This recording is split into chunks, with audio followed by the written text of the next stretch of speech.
Greetings, salutations, and welcome to SportsLook, the sports television program for the high plains of West Texas and eastern New Mexico. I'm your host, Doc Elder, and since nothing succeeds like success, we're going to have two representatives from teams that were pretty successful last weekend. We're going to have Daci Smith from Greyhound women's basketball. We're going to have John Sharp. He is the head coach of Greyhound Rodeo. I'll finish up with an overtime, but as always, I'll start out with an Eastern recap.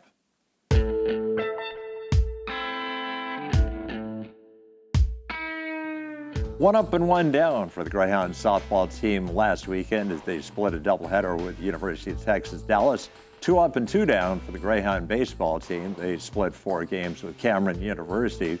For the Greyhound men's track and field, they had 3 Lone Star Conference champs at the Lone Star Conference Indoor Track and Field Championships. And the Greyhound men's basketball team down 2 points with 10 seconds to go against Angelo State. Cooper Jackson, 4 points in those last 10 seconds. The Greyhounds finish out the regular season with a 2-point victory over Angelo.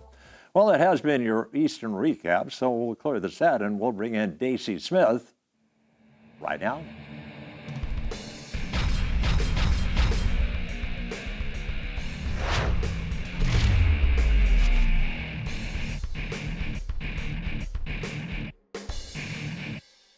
Welcome back to SportsLook, and after a couple of year hiatus, we've got welcoming back to the set of SportsLook Daci Smith from Greyhound women's basketball. Daci, welcome back. Thank you. It's good to be back. Daci, in case people missed that episode a couple of years ago, why don't you tell us where you're from and what was the process that got you to the team here at Eastern? So I'm from Roswell, New Mexico, so about an hour down the road. And I was actually recruited by the previous coach, Coach Meg.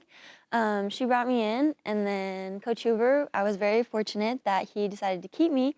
And 3 years later, I'm still here, so that's always a good thing. So, yeah. And for people who might have missed the episode a couple of years ago, basketball kind of runs in your blood. Yes, for sure.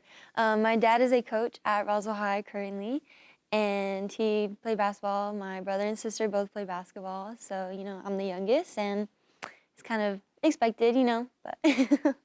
So obviously there was an association with the game of basketball, but I've known kids who had parents that were coaches and they didn't really glom onto the sport. What was it about basketball that kept you interested? Honestly, growing up, it's always fun just to even if you're just playing pickup, just kind of messing around, the people you get to hang out with, but in the games, during season, it's the close moments or the big wins and stuff like that, just the excitement of everything. And especially now, being in college, getting to travel and going places I've never been before. So just all around, everything is just so fun. You did talk about the fact that you were recruited by one coach and then Coach Huber became the head coach. What was your conversation with Coach Huber like when you were trying to figure out if you wanted to play for him and he wanted to figure out if he wanted you to play for him? Yeah, so I was kind of trying to sell myself, basketball is big in New Mexico, so I was trying to be I made the All-Stars and pretty good shooter, trying to sell myself, but he was definitely willing to take me on, being close to home and everything, and I don't know, I think our first phone call was a little bit awkward because I was kind of I don't really know what's going on, so it was a little nerve-wracking, but definitely I think he was eager to give me a chance, so. And so what was your first impression of him when you actually started practicing and he was blowing the whistle? I think I definitely saw how serious it was going to be. From high school to college, there's a big difference. So our first practice, it was just 110 miles an hour the whole time, and just the way he was so strict on us, and he was this is the standard, and I'm going to push you guys to play to this standard. So definitely that was the first thing that I noticed was that oh, he's serious, we're going to be winning. Well, obviously the first year with Coach Huber didn't have a lot of wins, but if you look at the last 8 games of the season, you won 5 of them. Mm-hmm. So what was it that, if you can remember back that far, what was it that really clicked towards the end? I definitely think towards the end, we definitely lost some of our players throughout the year, and I think towards the end it was we had most of our seniors, and it was this is our last chance to send them off on a good note, and so there was 8 or 9 of us, and it was like, we're going to stick together and finish it the best we can. Let's talk a little bit about the difference between playing high school basketball for the Roswell Lady Coyotes and playing at Eastern. What's the biggest difference between high school basketball and college basketball? Definitely the pace. Like, high school is a little bit more chill. You don't have a shot clock, or at least in New Mexico, you don't have a shot clock. So you get to take your time on offense, and then sometimes on defense, you're just playing defense for minutes and minutes. So that's definitely one thing. And then two, in high school, I played as a point guard, and then now at Eastern, it's like I'm more just a shooting guard. So that was kind of an adjustment too. So, but I would definitely say the biggest thing is like the pace of like the athleticism and just the height and all that stuff. A question I didn't ask you a couple of years ago that just occurred to me. Defensively, did your dad play man-to-man, or was he a zone coach and you had to learn how to play man-to-man in college? So he's primarily man-to-man, but some teams it was like because like we've never been super tall at Roswell High, so like some teams it was like we're better off going to zone just like the mismatches and stuff, but mostly like primarily it was like man-to-man, and like we would switch mostly everything, so. So when you were in high school, did you guard the other team's point guard? Usually, yeah. In terms of Coach Huber's strategy, when he puts you in the game, do you guard the other team's point guard, or you usually guard the off guard? Typically the off guard now, yeah, especially since we have like Jazz and Hannah and Aaliyah, you know, it's kind of a better matchup for them, and then I'm usually guarding like just one of the other team shooters. Well, speaking of which, I don't know what the career record is for best three-point percentage, but I would think you'd have to be pretty high on the list. Yeah, I'm not sure what my percentage is for this season right now, but hopefully I'm up there. Well, obviously, Coach Huber has confidence in you, because a lot of times, if there's like 15 seconds to go in the quarter and a dead ball, he'll put you in specifically so that you can get the last shot. Yes, I'm definitely like, I go in and I'm like usually standing in the corner and I'm just like, have confidence, like it's going in. So, and then whenever it hits my hands, I'm just like, oh, that's in. So. Well, last year was definitely a turnaround year for Greyhound women's basketball. You qualified for the Lone Star Conference tournament. You qualified for the NCAA tournament. You do something that a Greyhound women's team has never done before, which is to win a conference game. What counts for the turnaround? That's a good question. I feel like last year we definitely I'd say we had better all-around players than like freshman year, so that kind of played a big part into it. And then we had Aishana Hunter, and like last year she was definitely our like go-to player. So like Coach Huber has like mentioned her quite a bit like this year, like having her graduated and stuff. But so definitely last year, I think like Noonie she carried our team a lot of times, and Natea too. Like both of them like together, like they won us a lot of games last year. So I think that was a big difference. Well, interestingly enough, you go into the Lone Star Conference with almost exactly the same seed as last year. Big reason why, because you won your last regular season game against Angelo. We've actually got highlights of that game, so let's cue it up and please walk us through it. All right, we got Leah playing point guard. That's always good.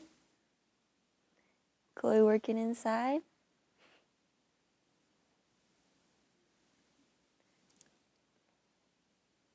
Ooh, tough finish. Ooh, good rebound.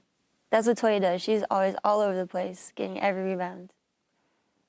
Yeah, she's come in at semester and really made a difference.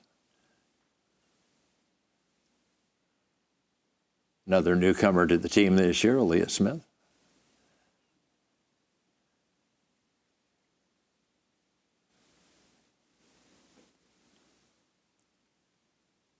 Yep. Aaliyah will always shoot it with confidence. Yes.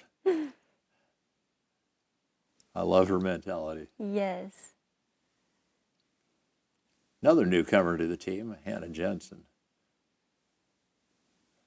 And a good finish. We're so excited for her. And her family was at this game too, so that was good for her.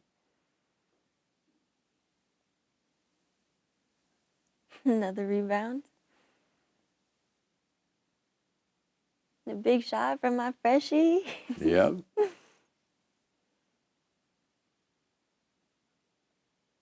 Martrice Brooks handling the ball for you.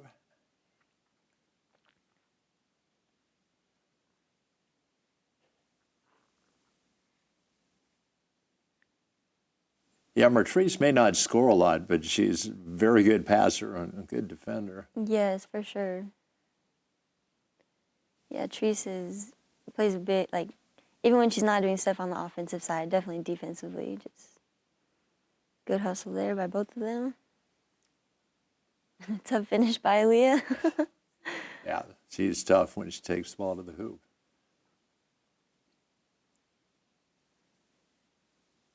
Great pass by Hannah.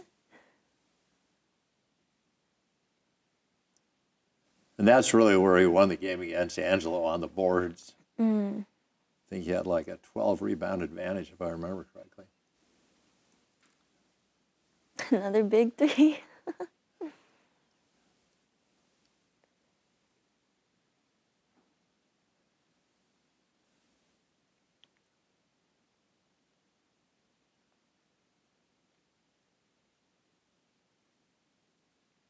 And a great slip.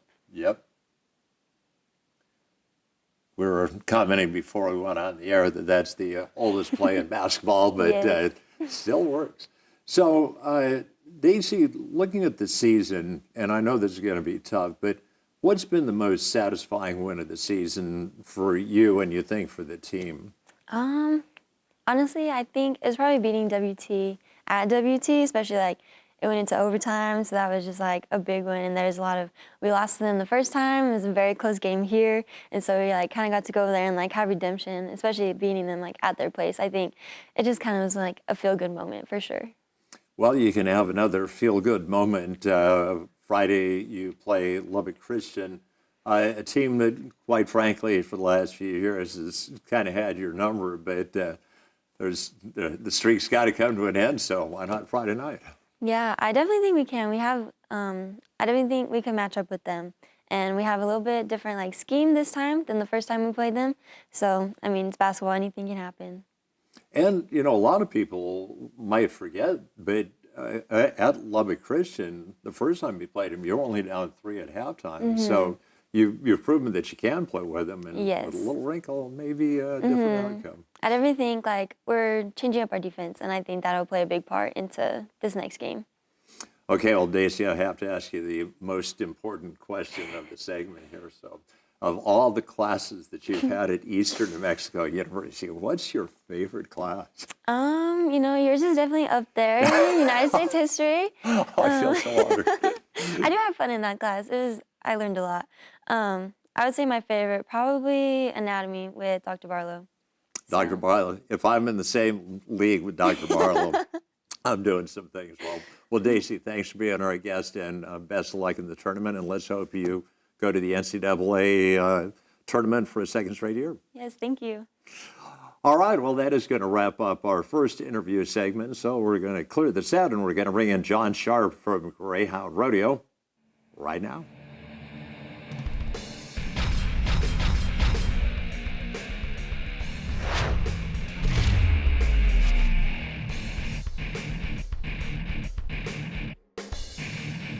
Welcome back to SportsLook, and a privilege to bring back to the set of SportsLook the head coach of Greyhound Rodeo, John Sharp. And Coach, welcome back. Thanks for having me, Doc. Well, we love having you on anyway, but especially after last weekend, it's pretty appropriate to get you on because your kids did pretty well. We had a great weekend. Our women's team was the champion team. They won 330 points over the weekend. We gained 200 points on South Plains College, put us in second in the region. And they take the top 2 to the national finals in Casper, so got ourselves in a good spot to make a late push there. The men's team, we had 515 points, which is a large number of points. It's been a number of years since the Eastern men have been able to score that many. We had the champion all-around cowboy, champion all-around cowgirl, Jacob Walters and Shaden Marr. We had the champion goat tire, Mackenzie Dermody, and it was just all around a great weekend, but just like in rodeo, there's always something you could find to improve on, and that's our goal with the last 4 rodeos still to come. Yeah, of course, for people that know about rodeo, this is going to be kind of a no-duh, but for people who may not know rodeo, you have a fall component and spring component, and an appreciable amount of time had gone by between your last rodeo and this one. So yeah, I have to imagine you were pleasantly surprised. For sure. I've come out of the break and I've had high expectations, and when I got into this job, I just wanted to make sure I manage my expectations, the kids' expectations. And the big thing that I always tell all my kids is, we don't want to fall in love with the results. We want to fall in love with the process. And it's easy to fall in love with rodeo when you're going to the rodeos in the fall, you're going to the rodeos in the spring, you're winning or you're losing. It's easy to find motivation in those times. But, I want my kids, just like I always did when I was rodeoing, we need to find that motivation and find that love for what we do, even when all you're doing is practicing. And, when we fall in love with the process and we don't get tied up in the results, it makes the results turn out to be something that we're all very proud of.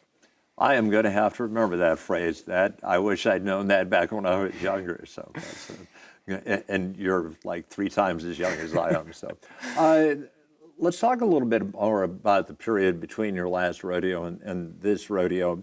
Were there any kids that really had gotten appreciably better in that break time? For sure. Well, it was kind of an odd time for us. We got done with our last rodeo at Childress of the fall, and a virus for horses went around, and it kind of shut us completely down. I worked with the branding inspectors, the New Mexico State vet, and we locked our facility down until Christmas break. So we kind of missed out on some big time right in there when I really wanted to hit some big things with some kids. But we locked it down, and we all ended up safe. We didn't have anything come out of our place, and everybody's horses came out on the better end of it. And that's always something that you're happy to say, we came out on the right side of that. And then, when we came back in January, I told the guys and the girls, I said, this is our chance. There's going to be a lot of kids, they're going to want to work at it the week before the rodeo. We're going to start getting after it right now. And, we've had a lot of kids step up. A local kid, Bodie Neese, he's learning how to win, and that's hard. That's hard to teach. Really you have to put them in vulnerable moments with the right practice and the right preparation, and then kind of let them figure it out on their own. There's only so much I can teach you, but winning's not one of them. You kind of have to figure it out, and he's doing a great job of it. A couple of my boys, Orrin Hart and Duncan Adamson, one boy's from Illinois, the other boys from Minnesota, they're steer wrestlers, and man, we pounded on our bodies a lot. He's got an X-ray here in a couple hours to check on some ribs, and it's been tough, but to be in the event that those guys like to be in, you have to be able to sacrifice a little bit. And then on our women's side, we kind of had our old solid veterans, and then I kind of put a challenge out to some of the younger kids on our team to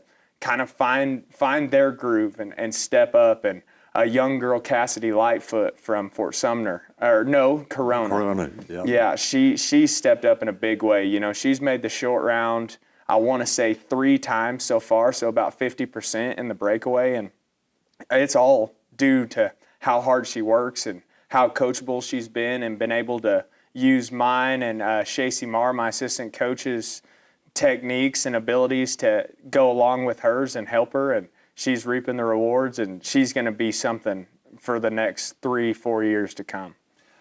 Coach, there's one subject I'd like to ask you about. In a lot of the events, it's just one person, one horse. But team roping, it's 2 people, 2 horses. And what's the process? How do you go about selecting a person that you want to team rope with? I think really it's kind of like getting married. And it's kind of like dating somebody, because as much as you have to work together as a unit, you have to be able to go through the hard times with them. That's the event. It's my event. It's the one that I took the most pride in when I was in college, so there's a lot of down times in that. A header can do his job and a healer can't. If the header doesn't do his job, the healer pays all that money and goes all that way, doesn't even get to throw his rope. So kind of like being married, you have to be able to fight through the hard things and get to the good times, and never let your highs get too high, never let your lows get too low, and work together as a team and be forgiving in moments when you need to be forgiving, but at the same time be able to be honest with the other guy in areas that you need to do better and he needs to do better and just stuff like that. So it's kind of an interesting event in rodeo for sure. Well, if you're looking for a person to marry, you've got Tinder, you've got, but you don't have that in rodeo. So how did you select the person that you team roped with? Really, it's all about styles. You can mostly get team ropers into two styles. You have guys who like to catch and guys who like to try it fast. And that's kind of the way that everybody splits up. There's not many guys who can catch and go fast, so it's all about finding kind of the right combination. I brought Jacob Walters in, and we had to find a partner for him. He was coming off of being the reserve national champion last year with a kid that rodeoed for me at Howard College, and just kind of trying to find that right connection, trying to find the right guy that was going to fit his style and be able to match him stride for stride in what he wants to do. I think another big thing is you have to make sure your goals align with that guy. If I'm the guy, if we're on a team, Doc, and I work at it every day and you only work at it once a week, it's going to be hard for us to get along, because the moment that I start struggling, you're going to say, well, you work that hard and you don't have any success. Or the moment you start struggling, I'm going to say, you need to work harder. So it's all about kind of finding the person that your run aligns with, finding the person that your goals align with, and just making sure that your partnership is solid to the core. So, well, now I have to ask you another question, because I have been the father-in-law of Bobby Hamilton since May of 2024 when I married his mom, and he was a team roper for Eastern. So, what was your best time ever? My best time ever, we were 4-5 one time at Fort Worth, and that was my best time ever. But team roping's taken me a lot of places. It's taken me to Oregon, it's taken me to Canada, it's taken me all the way through college. It's gotten me a master's degree, and it's kind of the thing that I just love the most. And I look at it and I kind of hold a special place for it in my heart. But it's something for anybody. It can meet you at any level, and you can start it at any time. So that's kind of the great part of team roping. Coach, you've got a couple of kids, male and female, that are sitting pretty high in the region in their event. Is there a temptation when you're close to the top to just say, I'm not going to make mistakes? Or do your kids have the attitude they want to go out and they're going to go for broke every time? I think the biggest thing, Doc, is I always push my kids that we don't want to just be successful on the college level. We want to push these kids to the level that it would take for them to be successful at the pro level. And I said, guys, if we have to sacrifice some team success at the college level to prepare you for professional level or the highest level that those kids want to go to, that's what we want to do. I mean, we're giving them a scholarship, and we put the ENMU brand on them, and they wear it, just like you said with Bobby, all the way until they're old with kids of their own, and I want to make sure that those kids never learn to settle. Always be looking to improve yourself. Always be looking to ask yourself to do the best and want the best. And that's what we want from our kids. And I feel like when you're at the top and you've got that kind of motivation and that's your goals, I think there's no stopping even once you get to the top.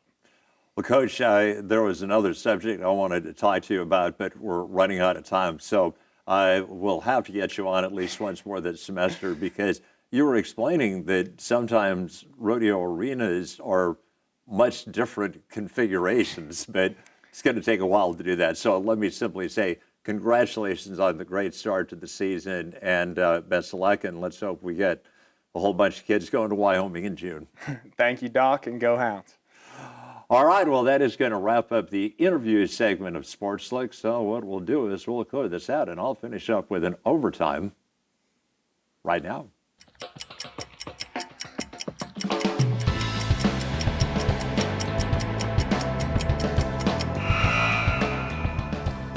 It's baseball season, at least exhibition baseball season, but close enough, so I'm going to tell you a baseball story.